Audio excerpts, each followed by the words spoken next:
Hello my friends, my self doctor Imran Khan. मैं आपका स्टडीग्राम बीकानेर के यूट्यूब चैनल पर स्वागत करता हूं। दोस्तों, आज से अपने एक नए टॉपिक की शुरुआत कर रहे हैं, राजस्थान की राजनीतिक एवं प्रशासनिक व्यवस्था, या मैं बोलूं तो political and administrative structure of Rajasthan, या सरल शब्दों में इसे राजस्थान पॉलिटी भी बोल सकते हैं। अच्छा दोस्तों, आज का जो वीडियो है वो एक तरीके से इस टॉपिक का इंट्रोडक्शन वीडियो है। तो मैं बहुत ही कैजुअल वे के अंदर आपको समझाने का प्रयास करूंगा कि हमारा पॉलिटिकल स्ट्रक्चर क्या है, केंद्र में हमने कैसे पॉलिटिकल स्ट्रक्चर को अपनाया है, केंद्र में हमने कैसी राजनीतिक व्यवस्था को स्थापित किया है, क्या हमने उसी तरह की राजनीतिक व्यवस्था को राज्यों में भी स्थापित किया है।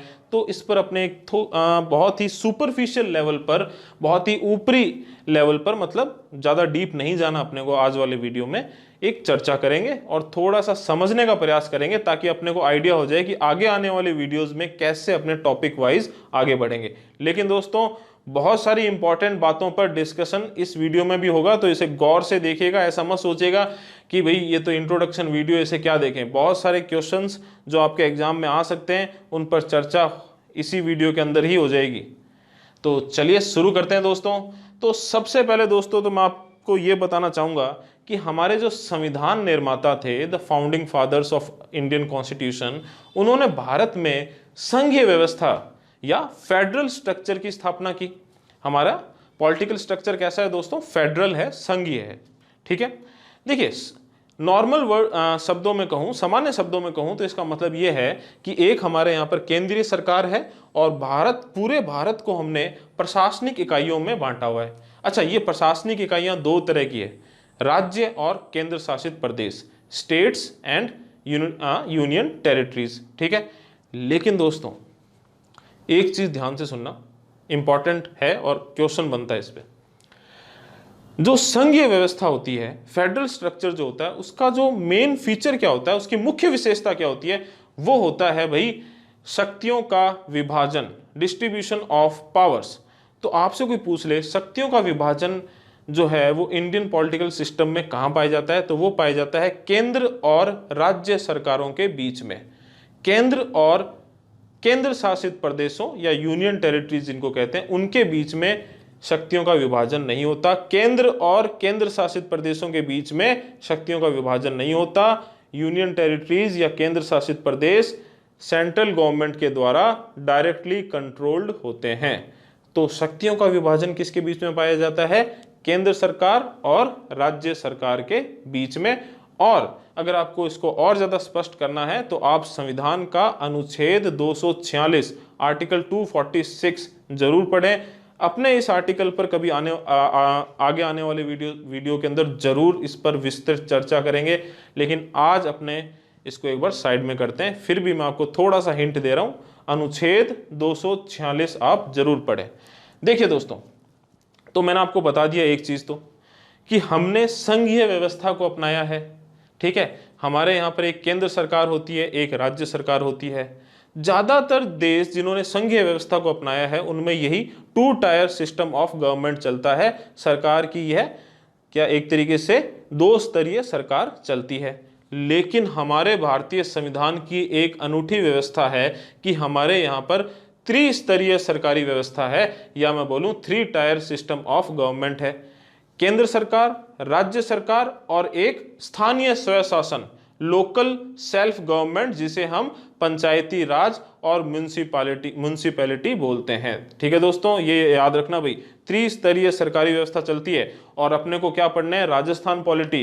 तो अपने जब भी किसी स्टेट की पॉलिटी पढ़ते हैं तो अपने आप में पंचायती राज और म्युनिसिपैलिटी जो होती है वो अपने आप में इंपॉर्टेंट टॉपिक्स हो जाते हैं। ठीक है, तो ये थोड़ा सा आपको स्पष्ट कर देता हूं कि अपने भारतीय संविधान में त्रिस्तरीय सरकार जो है ऐसी व्यवस्था बनाई गई है, या 3 टायर सिस्टम ऑफ गवर्नमेंट को स्टैब्लिश किया गया है। ठीक है, आगे आने वाले वीडियोस में चर्चा करेंगे इस पे। तो थोड़ा बहुत आइडिया देता जा रहा हूं मैं आपको। अच्छा, एक बात और, हमने पार्लियामेंट्री सिस्टम ऑफ गवर्नमेंट को अपनाया है, संसदात्मक व्यवस्था को हमने अपनाया है।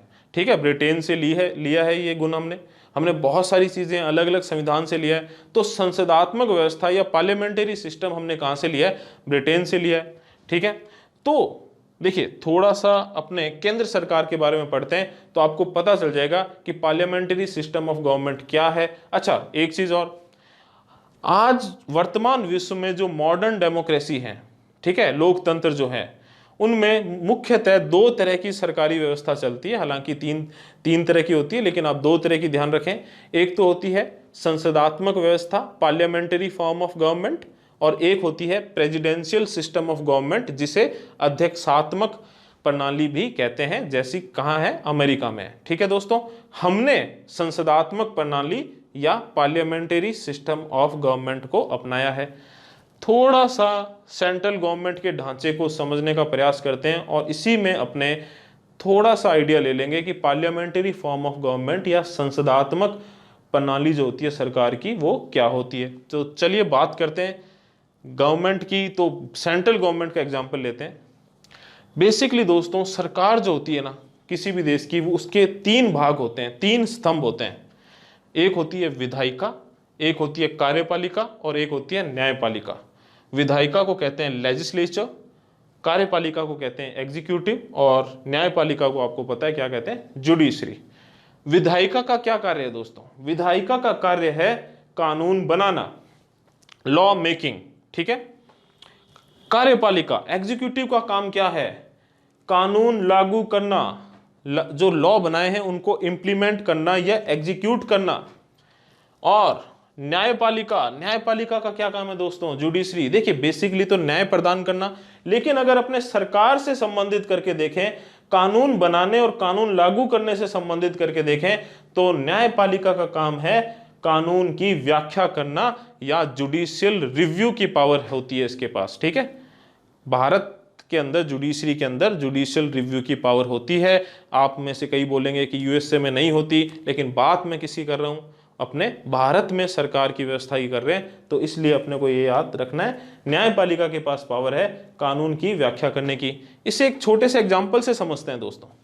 अच्छा, अभी आपने देखा होगा नागरिकता संशोधन अधिनियम जो है वो बहुत चर्चा में रहा, न्यूज में रहा, उस पर केसेस भी हुए, अभी सर्वोच्च न्यायालय में सुनवाई भी चल रही है। तो उसी को एग्जाम्पल लेके देखते हैं। देखिए आपने सुना होगा पहले कैब। तो कैब क्या था दोस्तों? नागरिकता संशोधन विधेयक था। ठीक है, बिल था एक तरीके से कैब, सिटीजनशिप अमेंडमेंट बिल। ठीक है, तो कानून बनाने का जो पहला स्टेप होता है वो यही होता है दोस्तों कि कोई भी कानून जो है वो बिल के रूप में लेजिस्लेचर में आता है, विधायिका में आता है, और वो बिल जो है, ठीक है, विधेयक जो है, उसे विधायिका जब पास कर देती है तो उसके बाद वो राष्ट्रपति के पास जाता है। देखिए भारत की बात कर रहा हूं मैं, वो राष्ट्रपति के पास जाता है। राष्ट्रपति जब उसको अपनी मंजूरी दे देता है तो वो विधेयक अधिनियम बन जाता है, वो बिल क्या बन जाता है? एक्ट बन जाता है। तो देखिए आपने शुरुआत में सुना होगा कैब, सिटीजनशिप अमेंडमेंट बिल, नागरिकता संशोधन विधेयक। ठीक है दोस्तों। अच्छा, नागरिकता संशोधन विधेयक जो है वो विधायिका, केंद्र सरकार में विधायिका या संसद में आया। ठीक है, पारित हुआ, संसद के द्वारा पारित किया गया। ठीक है, राष्ट्रपति के पास गया, राष्ट्रपति ने उस पर हस्ताक्षर कर दिए या मंजूरी दे दी और वो CAA बन गया, मतलब सिटीजनशिप अमेंडमेंट एक्ट बन गया, नागरिकता संशोधन अधिनियम बन गया। ठीक है, तो ये विधायिका ने कानून बना दिया। अब उस कानून को लागू कौन करेगा? देखिए इस कानून को लागू करने की जिम्मेदारी किसकी होती है? गृह मंत्रालय की है। क्यों? अगर आपने थोड़ा सा न्यूज चैनल देखे होंगे तो इस कानून को जो लेकर आए थे, पेश किया था, वो भी हमारे कौन थे? गृह मंत्री अमित शाह जी ने पेश किया था। ठीक है, पूरा परफॉर्मा जो बनाया था इसका वो गृह मंत्रालय की जिम्मेदारी थी पूरी। तो गृह मंत्री के द्वारा या होम मिनिस्टर के द्वारा ही ये बिल पेश किया गया था। अब ये बिल जो है वो एक्ट बन चुका है। अब इसको लागू करने की जिम्मेदारी किसकी होगी? कार्यपालिका, एग्जीक्यूटिव। ठीक है, और इस कार्यपालिका एग्जीक्यूटिव में सबसे ऊपर, सबसे ज्यादा इस जिम्मेदारी, सबसे पहली जिम्मेदारी किस पे आएगी? गृह मंत्रालय पर। तो अब जो होम मिनिस्ट्री है वो इसे पूरे देश में लागू करवाने का कार्य करेगी। तो अब देखिए ये होगी कार्यपालिका, ये इस CAA सिटीजनशिप अमेंडमेंट एक्ट को पूरे देश में लागू करवाने का कार्य करेगी। ठीक है, अब देखिए दोस्तों, न्यायपालिका में इस एक्ट पर केस चल रहे हैं और सुनवाई चल रही है। अगर न्यायपालिका के पास क्या पावर है, कानून की व्याख्या करने की, तो वो देखेगी कि ये जो सिटीजनशिप अमेंडमेंट एक्ट जो है 2019 वाला, क्या ये संविधान के अनुरूप है या संविधान के अगेंस्ट में जाता है, अनकॉन्स्टिट्यूशनल है, असंवैधानिक है। तो अगर न्यायपालिका ये बोल देती है कि ये कानून असंवैधानिक है तो ये कानून खत्म हो जाएगा। लेकिन अगर न्यायपालिका ने ये कह दिया कि नहीं, यह कानून संवैधानिक है, तो ये कानून बच जाएगा और जिस तरीके से लागू होना है उस तरीके से पूरे देश में लागू करवा कर दिया जाएगा। तो अभी सुनवाई चल रही है ये, ठीक है। तो न्यायपालिका जो है अगर बोल देगी कि असंवैधानिक है तो कानून खत्म हो जाएगा, लेकिन अगर न्यायपालिका ने बोल दिया कि नहीं भाई संवैधानिक है, तो ये कानून बच जाएगा, कानून पूरी तरीके से सेफ रहेगा। अच्छा, तो ये पावर किसके पास है ये बोलने की कि ये असंवैधानिक है या संवैधानिक है? न्यायपालिका के पास। तो ये एक छोटा सा एग्जाम्पल था दोस्तों, जिससे अपने समझ सकते हैं कानून बनाने का काम विधायिका का, कानून लागू करने का काम कार्यपालिका का, और कानून की व्याख्या करने का काम न्यायपालिका का। ठीक है दोस्तों, समझ गए थोड़ा सा? चलिए आगे बढ़ते हैं। हमारी जो केंद्र सरकार है उसका पूरा ढांचा भारतीय संविधान में दोस्तों भाग 5 में दिया गया है। किसमें? भाग 5 में, अनुच्छेद 52 से अनुच्छेद 151 तक। भाग 5 में अनुच्छेद 52 से अनुच्छेद 151 जो है उनमें केंद्र सरकार से संबंधित प्रावधान दिए गए हैं। ठीक है।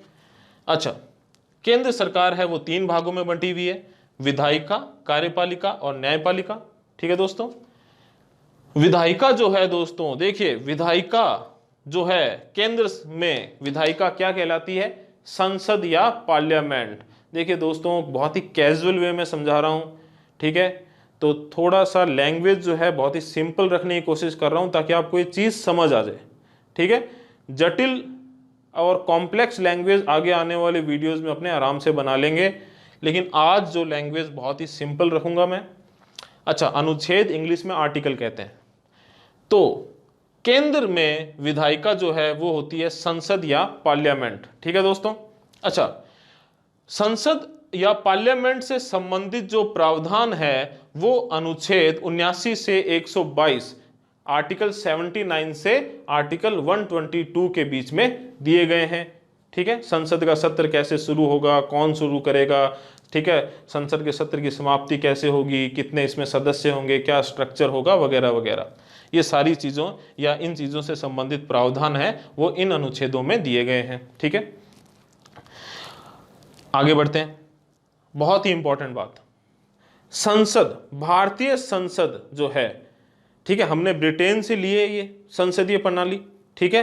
तो ब्रिटेन के जैसे ही जो भारतीय संसद है उसके 3 भाग है दोस्तों। कितने भाग हैं? 3 भाग हैं। 3 पार्ट्स में डिवाइड है हमारी संसद। एक भाग है राष्ट्रपति, एक भाग है राज्यसभा और एक भाग है लोकसभा। अच्छा, ध्यान से सुनना, भाग कितने हैं? 3। सदन कितने हैं? 2। ये तो हो गए 3 भाग और ये हो गए 2 सदन। तो 2 सदनों में हमारा संसद बटा हुआ है। तो हमारे यहाँ कैसी व्यवस्था है? द्विसदनात्मक व्यवस्था या बाई कैमरलिज्म। ठीक है दोस्तों।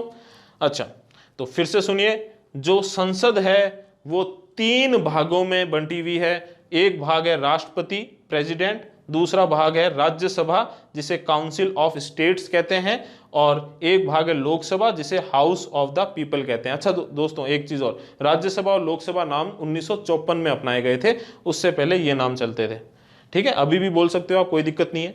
राज्यसभा उच्च सदन है और लोकसभा निम्न सदन है। ठीक है, ऊपरी सदन और निम्न सदन। और ये दोनों क्या है? सदन है एक तरीके से। तो हम ये बोलेंगे 3 भागों में बंटी हुई है संसद, लेकिन 2 सदनों में बंटी हुई है। सदन 2, भाग 3। ठीक है। चलिए, ये जो राष्ट्रपति होता है दोस्तों, ये हमारे भारत का संवैधानिक अध्यक्ष होता है। मतलब संविधान के अनुसार जो भारत का अध्यक्ष है वो कौन है? राष्ट्रपति। एक तरीके से इसे राज्य का अध्यक्ष भी बोलते हैं। देखिए, राज्य को जब तक डिफाइन ना किया गया हो तब तक राज्य से हमें देश समझना है। ठीक है। तो राज्य का अध्यक्ष कौन हो गया? राष्ट्रपति। संवैधानिक अध्यक्ष कौन हो गया? राष्ट्रपति। लेकिन ये व्यवस्था हमने कहां से ली है? ब्रिटेन से ली है। तो ब्रिटेन की तरह ही जो हमारा राष्ट्रपति है वो क्या होगा? नाम मात्र का अध्यक्ष होगा। कैसा अध्यक्ष होगा? नाम मात्र का अध्यक्ष होगा, और इसे नाम मात्र का कार्यकारी अध्यक्ष भी कहते हैं। थोड़ा सा आगे और स्पष्ट हो जाएगा कि नाम मात्र का कार्यकारी अध्यक्ष क्यों कहते हैं इसे। ठीक है, तो राष्ट्रपति क्या है? संवैधानिक अध्यक्ष है, राज्य का अध्यक्ष है, नाम मात्र का अध्यक्ष है, और नाम मात्र का कार्यकारी अध्यक्ष भी कहते हैं, नाम मात्र का कार्यकारी भी बोल देते हैं। ठीक है, चलिए आगे बढ़ते हैं। राज्यसभा उच्च सदन, इसे काउंसिल ऑफ स्टेट्स कहते हैं, अपर हाउस या उच्च सदन, और Lok Sabha house of the people, निम्न सदन या लोअर हाउस। ठीक है दोस्तों, आई होप ये समझ में आ गया होगा। अब देखते हैं सरकार का जो दूसरा भाग है, कार्यपालिका, जो कानून को लागू कराने का काम करेगी, एग्जीक्यूटिव, उससे संबंधित जो प्रावधान है दोस्तों, वो अनुच्छेद 52 से 78 के बीच में दिए गए हैं, आर्टिकल 52 से आर्टिकल 78 के बीच में दिए गए हैं। ठीक है दोस्तों। अच्छा, सेंट्रल गवर्नमेंट में एग्जीक्यूटिव कौन होते हैं? तो ये एक अपने आप में क्वेश्चन बनता है, डिटेल में बाद में पढ़ेंगे, अभी आप थोड़ा सा इसे याद कीजिए और इससे अपने एक कंसेप्ट देखेंगे कि अपना पार्लियामेंट्री सिस्टम या संसदात्मक व्यवस्था क्यों कहलाती है। जो अपनी व्यवस्था जो हमने अपनाई है, हमारा जो पॉलिटिकल स्ट्रक्चर है, वो पार्लियामेंट्री फॉर्म ऑफ गवर्नमेंट या संसदात्मक व्यवस्था क्यों कहलाती है। यहाँ पर ये जो अपने पॉइंट पढ़ेंगे, इससे अपने को थोड़ा सा स्पष्ट हो जाएगा, या मैं आपको थोड़ा सा समझाने का प्रयास करूंगा।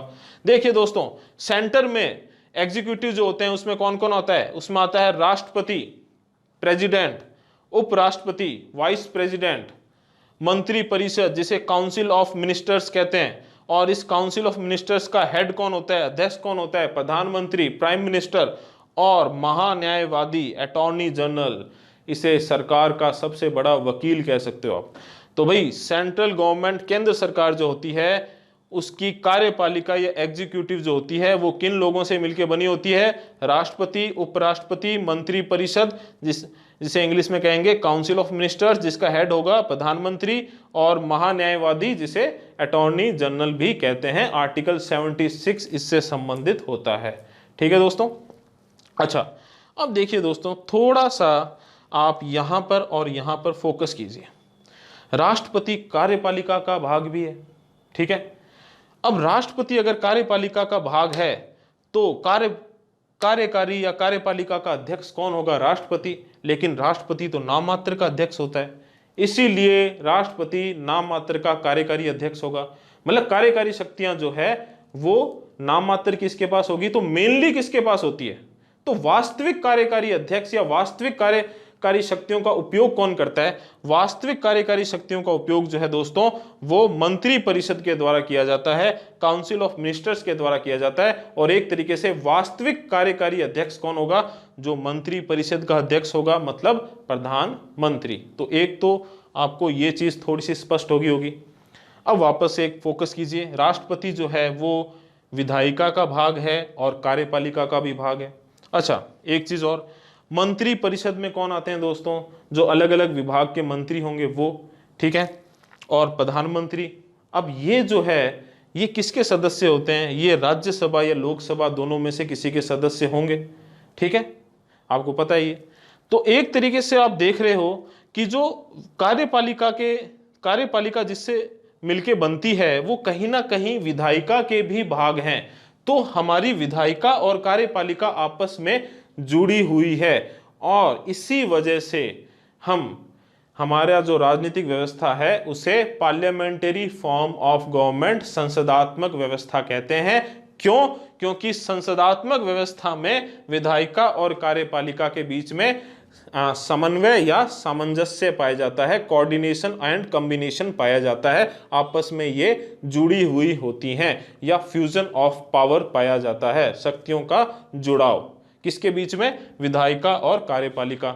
और प्रेसिडेंशियल फॉर्म ऑफ गवर्नमेंट या अध्यक्षात्मक प्रणाली जो होती है, जो कहां पर है? अमेरिका में। वहां पर विधायिका और कार्यपालिका एक दूसरे से पृथक होती है। एक तरीके से फ्यूजन ऑफ पावर या शक्तियों का पृथक्करण, सेपरेशन ऑफ पावर पाया जाता है।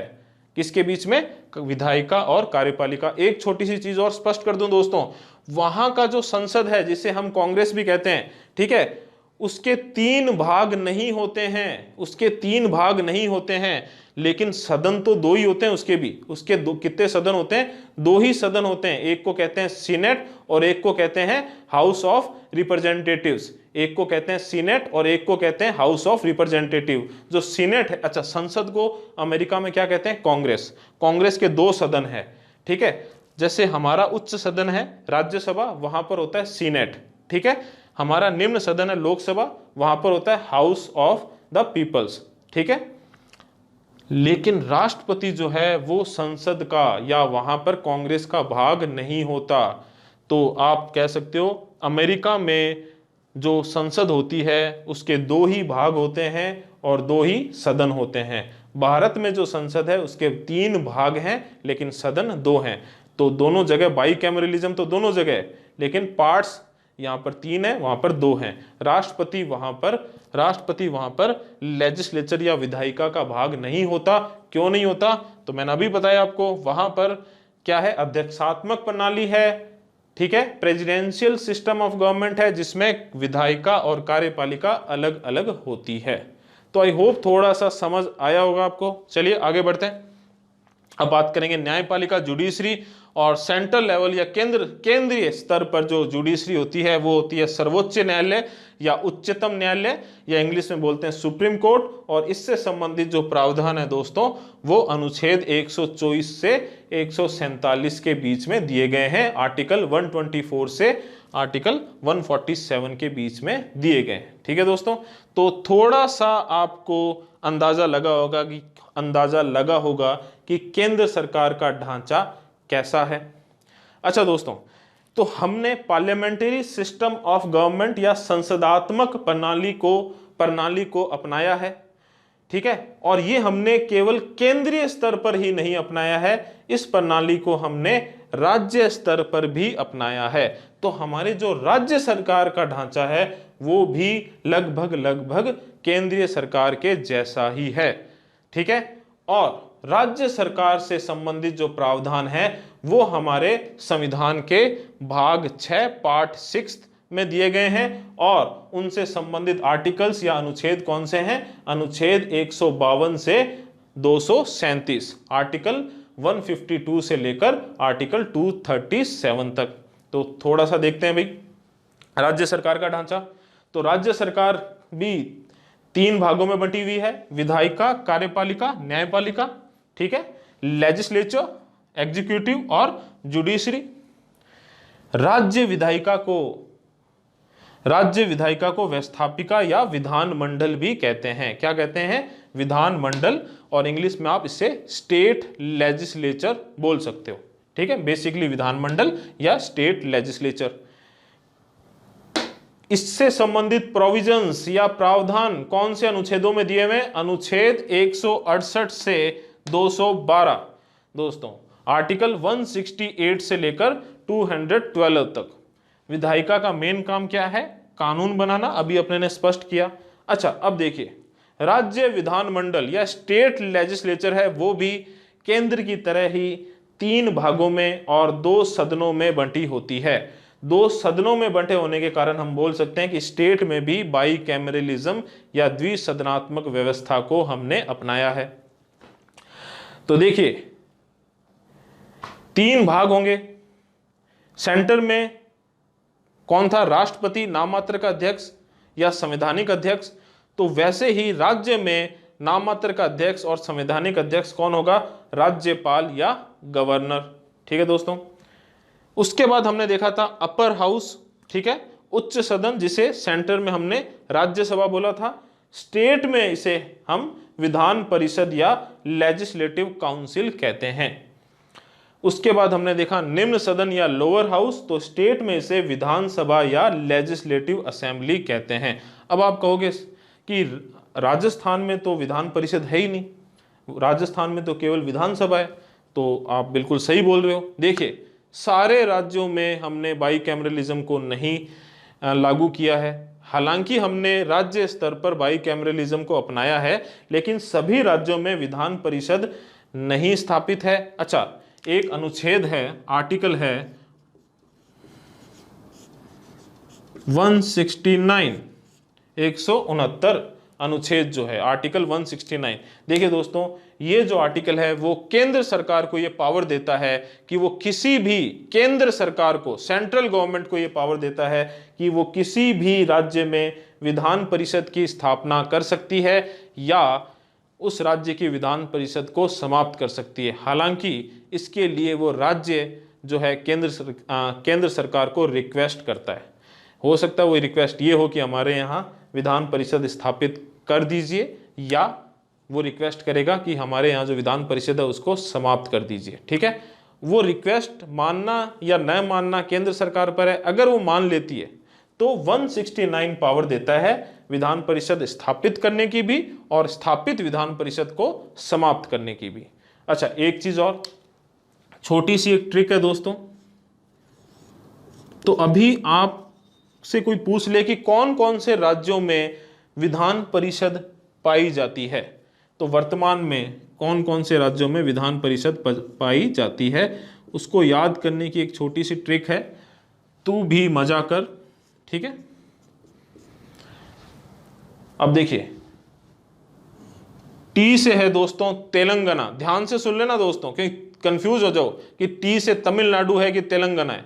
तो टी से है तेलंगाना, यू से है उत्तर प्रदेश, भी से है बिहार, ठीक है दोस्तों, एम से है महाराष्ट्र, जे से है जम्मू कश्मीर, ए से है आंध्र प्रदेश और कर से है कर्नाटक। तो कितने हो गए ये? 7 राज्य। लेकिन अब आपको अच्छे से पता है कि जम्मू कश्मीर से राज्य का दर्जा छीन लिया गया है और इसे बाइफरकेट करके 2 केंद्र शासित प्रदेश बना दिए गए हैं, एक जम्मू कश्मीर और एक लद्दाख। तो अपने को ये याद नहीं रखना। तो अब विधान परिषद कितने राज्यों में रह गई है? 6 राज्यों में। तो अब ये ट्रिक इस तरीके से याद कर लीजिए, तू भी एम में कर, ठीक है भी। तो ये थोड़ा सा ध्यान रखिएगा। तो 6 राज्यों में विधान परिषद अभी भी है, ठीक है दोस्तों। चलिए आगे बढ़ते हैं। अपने सिर्फ ढांचे की बात कर रहे हैं, सुपरफिशियल लेवल पर, डिटेल में जाएंगे आगे आने वाले वीडियोस में। अब बात करते हैं कार्यपालिका। कार्यपालिका का काम क्या है? कानून लागू करना, एग्जीक्यूट करना, लॉ को इंप्लीमेंट करना। इससे संबंधित जो राज्य की कार्यपालिका होती है, उससे संबंधित जो अनुच्छेद है या उससे संबंधित प्रोविजन या प्रावधान जो है वो आर्टिकल 153 से आर्टिकल 167 के बीच में दिए गए हैं या इन आर्टिकल्स में दिए गए हैं, इन अनुच्छेदों में दिए गए हैं। अनुच्छेद 153 से 167। राज्य की कार्यपालिका का भाग कौन कौन से हैं या उसके अंग कौन से हैं? जैसे अपने से ये क्वेश्चन आ सकता है, केंद्र की कार्यपालिका के अंग या किन से मिलकर केंद्र की कार्यपालिका किन से मिलकर बनती है, वैसे ही राज्य की कार्यपालिका किन से मिलकर बनेगी भाई? राज्यपाल, गवर्नर, मंत्री परिषद। अच्छा, सेंटर में राष्ट्रपति के साथ उपराष्ट्रपति होता है, यहां पर कोई ऐसी पोस्ट नहीं होती। राज्यपाल, राज्य में राज्यपाल ही होता है भाई। आपने उपराज्यपाल सुना होगा, वो केंद्र शासित प्रदेशों में होता है, ठीक है। राज्यपाल, गवर्नर, मंत्री परिषद वही काउंसिल ऑफ मिनिस्टर, उसका अध्यक्ष कौन होगा? इसका अध्यक्ष कौन होगा? केंद्र में अध्यक्ष कौन था? प्रधानमंत्री, ठीक है, प्राइम मिनिस्टर। यहां पर अध्यक्ष कौन होगा? मुख्यमंत्री या चीफ मिनिस्टर। महाधिवक्ता, सरकार का सबसे बड़ा वकील, महाधिवक्ता, राज्य सरकार का सबसे बड़ा वकील। एडवोकेट जनरल, केंद्र में कौन था? महान्यायवादी, शब्दों को पकड़ना भाई, महान्यायवादी, अटॉर्नी जनरल। राज्य में कौन है? महाधिवक्ता, एडवोकेट जनरल, ठीक है दोस्तों। तो आई होप विधायिका और कार्यपालिका जो है वो थोड़ा सा आपके स्पष्ट हुआ होगा, ठीक है। दोनों की तुलना करते हुए पढ़ना, आराम से समझ में आ जाएगा। बात करते हैं न्यायपालिका की। अच्छा, जुडिशरी, न्यायपालिका से संबंधित जो प्रावधान है, राज्य न्यायपालिका से संबंधित जो प्रावधान है वो अनुच्छेद 214 से अनुच्छेद 237 में दिए गए हैं। आर्टिकल 214 से 237 आर्टिकल्स में दिए गए हैं। कार्य क्या है अपने को पता ही है, जुडिशरी का काम क्या होता है? कानून की व्याख्या करना, जुडिशियल रिव्यू की पावर होती है। जुडिशियल रिव्यू जो है हमने अमेरिका से लिया है दोस्तों, ठीक है। ऐसे ही बता रहा हूँ, इंपॉर्टेंट है, कई बार पूछा है भाई, बहुत सारे एग्जाम से पूछा हुआ है, RS प्री तक के एग्जाम में भी आराम से क्वेश्चन आ जाता है कि जुडिशियल रिव्यू जो है ये जो है हमने कहाँ से लिया है, ये कहाँ से लिया है, अमेरिका के संविधान से लिया है। चलिए बात करते हैं राज्य न्यायपालिका। तो राज्य न्यायपालिका के अंग कौन से हैं भाई, या किससे मिलकर बनी होती है राज्य की न्यायपालिका।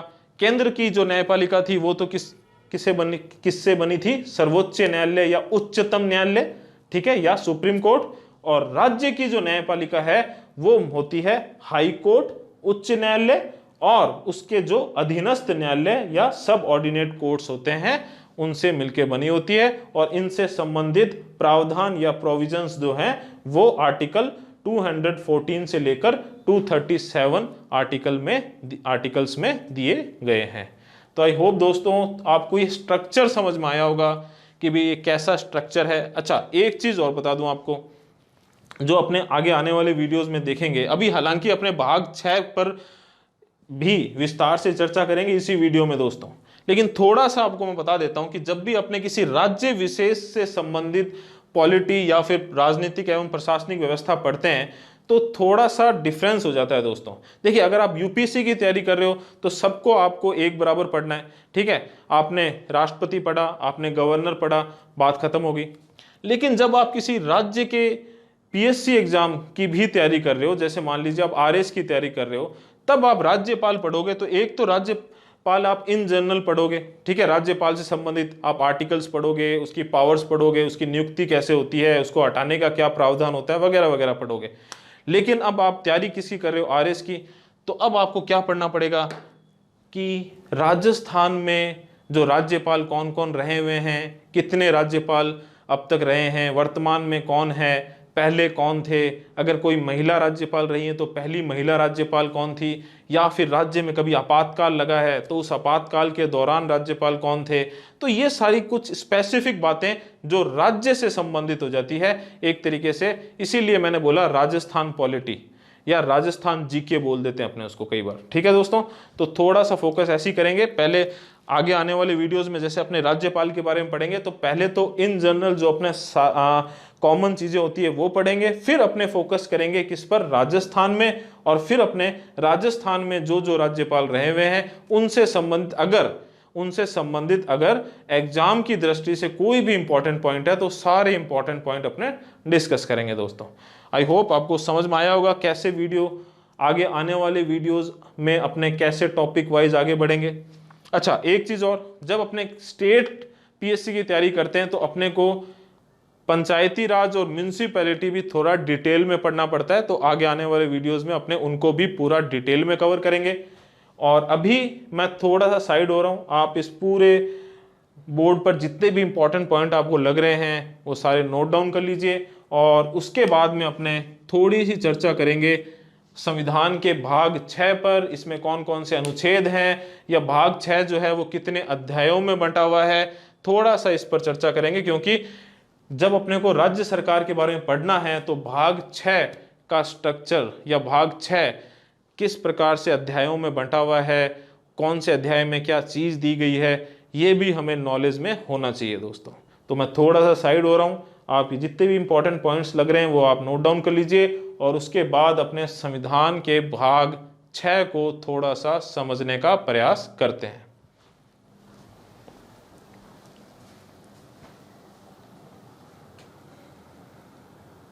तो चलिए दोस्तों वीडियो को आगे बढ़ाते हैं। जैसा कि मैंने बोला था, वीडियो के अंत में अपने भारतीय संविधान इंडियन कॉन्स्टिट्यूशन के पार्ट 6 या भाग 6 पर थोड़ी सी चर्चा करेंगे।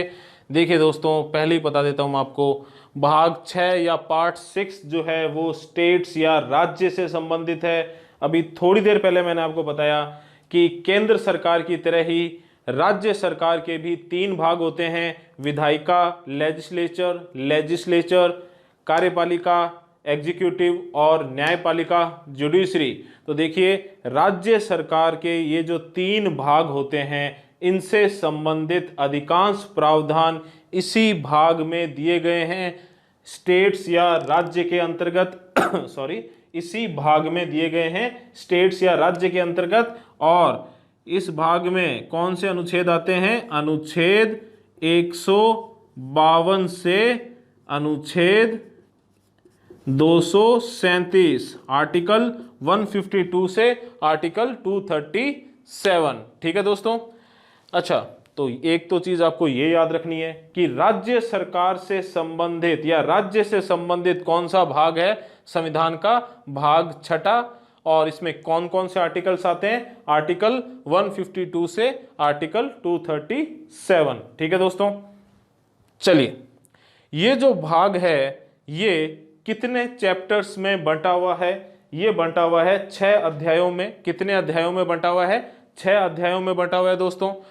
और इसका जो पहला अध्याय है वो है जर्नल, या उसकी हेडिंग है साधारण, और इसमें एक अनुच्छेद या एक आर्टिकल है आर्टिकल 152 या अनुच्छेद 152, और जिसकी हेडिंग है डेफिनेशन या परिभाषा। अगर आप इंडियन कॉन्स्टिट्यूशन को उसी लैंग्वेज में जिसमें वो लिखा हुआ है पढ़ेंगे तो आपको ये मिलेगा। अच्छा, 152 पर थोड़ी सी चर्चा मैं करना चाहूंगा दोस्तों। देखिए, अनुच्छेद 152 या आर्टिकल 152 अगर आप पढ़ोगे तो आपको उसमें मिलेगा, जब तक रिक्वायरमेंट ना हो या जब तक अपेक्षित ना हो, इस पूरे भाग में जहां जहां स्टेट या राज्य शब्द आता है उसमें जम्मू कश्मीर को शामिल नहीं माना जाएगा। ऐसा क्यों था? ऐसा था क्यों था? क्योंकि अनुच्छेद 370 आर्टिकल 370 जो है वो जम्मू कश्मीर को विशेष राज्य का दर्जा प्रदान करता था। उसका अपना अलग से संविधान होता था। ठीक है, था बोल रहा हूं, ध्यान देना। तो इसी वजह से इस अनुच्छेद में ये चीज लिखी हुई है। अच्छा, अब आपको पता है कि जम्मू कश्मीर से ये जो विशेष राज्य का दर्जा था वापस ले लिया गया है। आर्टिकल 370 या अनुच्छेद 370 को निष्प्रभावी कर दिया गया है, या मैं बोलूं तो उसको स्क्रैप कर दिया गया है। अच्छा, एक बात ध्यान रखना दोस्तों, आर्टिकल 370 या अनुच्छेद 370 को रिपील नहीं किया गया है, निरसित नहीं किया गया है। मेरा कहने का मतलब यह है कि उसे संविधान से हटाया नहीं गया है। ठीक है, अभी भी अनुच्छेद 370 संविधान में शामिल है। ठीक है, और अनुच्छेद 152 और ऐसा ही एक और आर्टिकल है, ऐसी चीजें कुछ और आर्टिकल्स में भी लिखी हुई है। जैसे अगर आप अनुच्छेद 308 आर्टिकल 308 पढ़ोगे तो उसमें भी आपको यही चीज मिलेगी, भाई राज्य शब्द में जम्मू कश्मीर को शामिल नहीं किया जाएगा जब तक अपेक्षित ना हो, रिक्वायरमेंट ना हो। ठीक है, ऐसा लिखा हुआ है। ऐसा ही आर्टिकल 308 में भी लिखा हुआ है। लेकिन देखिए, ध्यान से सुनिएगा, अभी भी इन आर्टिकल्स की, इन अनुच्छेदों की लैंग्वेज ऐसी ही है, लेकिन इनमें जो लिखा हुआ है उसे लागू नहीं माना जाएगा। मतलब मेरा कहने का मतलब है, राज्य शब्द में जम्मू कश्मीर को शामिल नहीं माना जाएगा। ये लिखा हुआ अभी भी है, आप पढ़ोगे तो कंफ्यूज मत हो जाना, लेकिन उसको लागू नहीं माना जाएगा।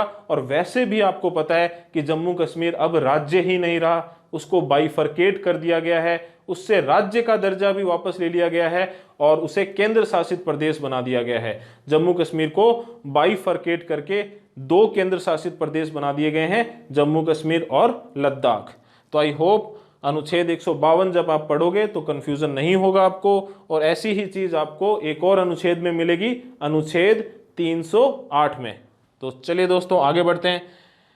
चैप्टर 2 अध्याय दूसरा जो है दोस्तों वो है राज्य की कार्यपालिका या the executive of the state. और आपको अच्छे से पता है राज्य की कार्यपालिका में कौन कौन आते हैं दोस्तों, गवर्नर आता है, राज्यपाल आता है, काउंसिल ऑफ मिनिस्टर्स आते हैं, मंत्री परिषद आते हैं जो वास्तविक कार्यकारी होते हैं।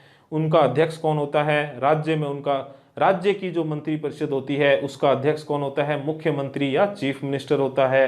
ठीक है, और एडवोकेट जनरल आता है, महाधिवक्ता आता है। तो ये जो अध्याय है वो इन्हीं हेडिंग्स में बंटा हुआ है। सबसे पहले आप देखेंगे, अच्छा सबसे पहले तो ये देखें इस अध्याय में कितने अनुच्छेद आते हैं, आर्टिकल 153 से आर्टिकल 167। ठीक है दोस्तों, चलिए इसमें सबसे पहली हेडिंग द गवर्नर, राज्यपाल। और राज्यपाल से संबंधित प्रावधान जो है दोस्तों वो दिए हुए हैं अनुच्छेद 153 से अनुच्छेद 162 तक, आर्टिकल 153 से आर्टिकल 162 तक। राज्यपाल को अपने डिटेल में देखेंगे तो इन आर्टिकल्स में क्या क्या चीजें दी हुई है इन पर विस्तार से चर्चा करेंगे। चलिए दूसरी हेडिंग काउंसिल ऑफ मिनिस्टर्स, मंत्री परिषद, जिनका अध्यक्ष कौन होता है, चीफ मिनिस्टर या मुख्यमंत्री। तो देखिए, राज्यपाल को सलाह व सहायता देने के लिए, ठीक है, एड एंड एडवाइस करने के लिए मंत्री परिषद होती है। अनुच्छेद 163 में ऐसा दिया गया है, आर्टिकल 163 में ऐसा बोला गया है। और काउंसिल ऑफ मिनिस्टर्स से संबंधित जो अदर प्रोविजंस होते हैं, अन्य प्रावधान होते हैं, जैसे इनकी नियुक्ति वगैरह, ये सब कौन से अनुच्छेद में दिए हुए हैं? आर्टिकल 164 या अनुच्छेद 164 में। तो मेरा कहने का मतलब है, अभी आप बस इतना याद कर लो, काउंसिल ऑफ मिनिस्टर्स जिनका हेड या अध्यक्ष कौन होता है? मंत्री परिषद, जिसका अध्यक्ष कौन होता है? मुख्यमंत्री या चीफ मिनिस्टर। उनसे संबंधित दो अनुच्छेद हैं, अनुच्छेद 163 और अनुच्छेद 164। अध्याय दूसरा किसका? भाग छठे का। The advocate general of the state, राज्य का महाधिवक्ता। जैसे सेंटर में कौन होता है भाई? महान्यायवादी, अटॉर्नी जनरल। कौन सा आर्टिकल था? आर्टिकल 76। वो केंद्र सरकार का, सेंट्रल गवर्नमेंट का सबसे बड़ा वकील था। ये राज्य सरकार का सबसे बड़ा वकील होता है, या मैं कहूं कि जुडिशरी में राज्य सरकार के प्रतिनिधि के रूप में जो वकील जाता है, तो सबसे बड़े वकील के रूप में कौन जाएगा? राज्य का महाधिवक्ता या advocate general of the state. और सीधा सीधा कई बार क्वेश्चन आ जाता है, इससे संबंधित अनुच्छेद कौन सा है? अनुच्छेद 165 या article 165। Attorney general 76, advocate general 165। ठीक है दोस्तों, चलिए आगे बढ़ते हैं।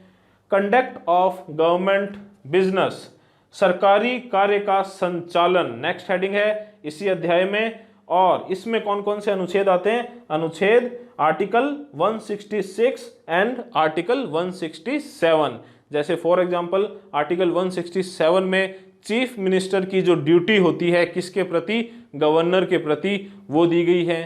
ठीक है, तो डिटेल में पढ़ेंगे दोस्तों, क्योंकि जो अच्छा, एक चीज आप अगर फोकस करोगे तो आप देखोगे मैंने इस अध्याय को थोड़ा सा डिटेल में लिखा है, बाकी सबको संक्षिप्त रखा है।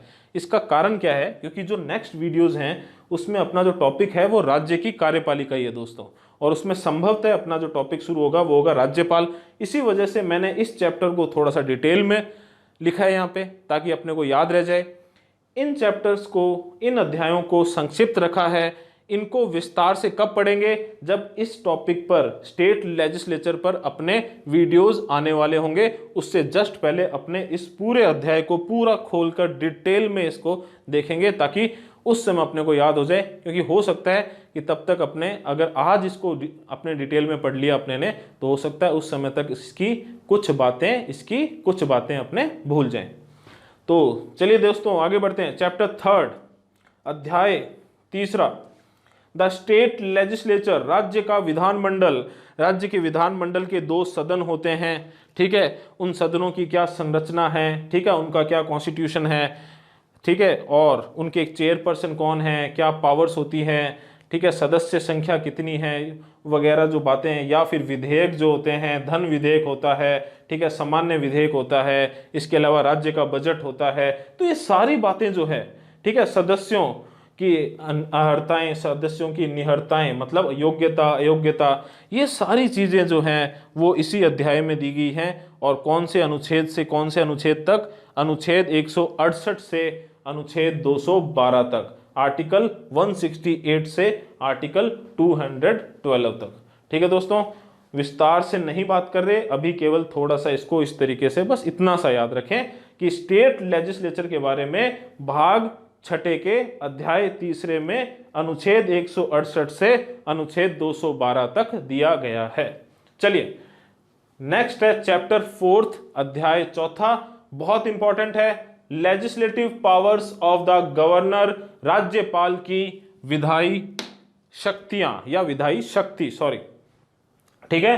अनुच्छेद 213, आर्टिकल 213 बहुत इंपॉर्टेंट है दोस्तों, और बहुत ही इंपॉर्टेंट पावर, महत्वपूर्ण शक्ति है ये गवर्नर की या राज्यपाल की, और इसे कहते हैं राज्यपाल की अध्यादेश जारी करने की शक्ति या ordinance making power of the governor. देखिए दोस्तों, कोई भी कानून बनाने के लिए लेजिस्लेचर, चाहे केंद्र की बात हो तो संसद, राज्य की बात हो तो विधानमंडल का सत्र में होना जरूरी है, क्योंकि विधानमंडल में ही कोई बिल पास होगा तो वो गवर्नर के पास जाएगा, गवर्नर उस पर साइन करेगा, अनुमति देगा, तो बिल एक्ट बन जाएगा, ठीक है, विधेयक अधिनियम बन जाएगा। तो कानून बनने की सामान्य प्रक्रिया तो यही होती है। लेकिन कोई ऐसी आकस्मिक स्थिति उत्पन्न हो जाए जब विधानमंडल या विधानसभा का सत्र ही ना चल रहा हो और उस समय एक बार कानून बनाना जरूरी हो, तो एक बार अस्थायी प्रकृति का कानून बनाया जा सकता है, जिसे अध्यादेश या ऑर्डिनेंस कहते हैं। और ये पावर गवर्नर को दी गई है, कौन से अनुच्छेद से? 213 से, ठीक है। मंत्रिपरिषद की सलाह पर अध्यादेश जारी कर सकता है, ठीक है।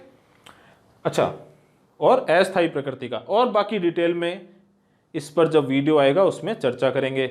एक छोटी सी बात बता देता हूं, ये 213 जो है ना, तो 2 को इधर ले जाओ, 1 को इधर ले जाओ, क्या हो गया? 123। कितना हो गया? 123। तो आर्टिकल 123 जो है वो राष्ट्रपति की अध्यादेश जारी करने की शक्ति से संबंधित है, ordinance making power of the president. तो आप इस तरीके से याद कर सकते हो। 213 राज्यपाल की अध्यादेश जारी करने की शक्ति, 123 राष्ट्रपति की अध्यादेश जारी करने की शक्ति। चलिए दोस्तों आगे बढ़ते हैं। चैप्टर 5 अध्याय 5। अध्याय 5 जो है दोस्तों वो है द हाई कोर्ट्स ऑफ या the high courts in the states, राज्यों के उच्च न्यायालय, ठीक है दोस्तों। तो इनसे संबंधित जो प्रावधान हैं, हाई कोर्ट से संबंधित जो प्रोविजंस हैं, वो भाग 6 के अध्याय 5 में इन अनुच्छेदों में दिए गए हैं। कौन से? अनुच्छेद 214 से 232, आर्टिकल 214 से आर्टिकल 232। डिटेल में भी समझेंगे, डिटेल में एक एक अनुच्छेद पे बात करेंगे जब अपने हाई कोर्ट पर वीडियो बनाएंगे, ठीक है दोस्तों। चलिए आगे बढ़ते हैं। लास्ट चैप्टर है, चैप्टर 6 या अध्याय 6। हाई कोर्ट्स के नीचे कौन से कोर्ट्स होते हैं? सब ऑर्डिनेट कोर्ट्स, अधीनस्थ न्यायालय। और इन अधीनस्थ न्यायालयों से, राज्यों के अधीनस्थ जो न्यायालय होते हैं, ये हाई कोर्ट्स जो नीचे होते हैं, उनसे संबंधित अनुच्छेद या उनसे संबंधित प्रावधान जो है वो भाग 6 के अध्याय 6 में अनुच्छेद 233 से 237, आर्टिकल 233 से आर्टिकल 237 में दिए गए हैं। चलिए दोस्तों, तो आई होप ये स्ट्रक्चर जो है वो आपको समझ में आ गया होगा। तो जैसे ही अपने राज्य की सरकार के बारे में, इसके भागों के बारे में आगे विस्तार से चर्चा करेंगे, तो आपको इस स्ट्रक्चर से हेल्प मिलेगी। इसको अच्छे से आप याद कर लें, क्योंकि कई बार सीधा सीधा अनुच्छेद पे ही क्वेश्चन आ जाता है। ये वाला 165 और ये 213 जो अभी आपको दिख रहे हैं, उनमें ये दोनों बहुत ज़्यादा इंपॉर्टेंट है। तो सीधा सीधा इन पे तो अनुच्छेद पे ही क्वेश्चन आ जाता है कि इस चीज़ से संबंधित कौन सा अनुच्छेद है। राज्य के महाधिवक्ता से संबंधित, राज्यपाल की विधायी शक्ति या राज्यपाल के अध्यादेश जारी करने से संबंधित, ठीक है दोस्तों। तो आई होप आपको वीडियो अच्छा लगा होगा, चीज़ें समझ में आई होगी। तो वीडियो अच्छा लगा है तो लाइक ज़रूर करें। आपका कोई सुझाव है, मुझसे कोई गलती हो गई हो, छोटी मोटी गलती कई बार हो जाती है, या फिर आपको कोई बात अच्छी लगी है, ठीक है, या आगे आने वाले वीडियोस में कोई आप सुझाव देना चाहते हैं या आप कोई टॉपिक की मांग रखना चाहते हैं, तो कमेंट बॉक्स में कमेंट ज़रूर करें दोस्तों। अच्छा, सब्सक्राइब नहीं किया चैनल अब तक तो सब्सक्राइब ज़रूर करें, बेल आइकन को प्रेस करें, ताकि जैसे ही नया वीडियो आए आपके पास हाथों हाथ नोटिफिकेशन पहुंच जाए।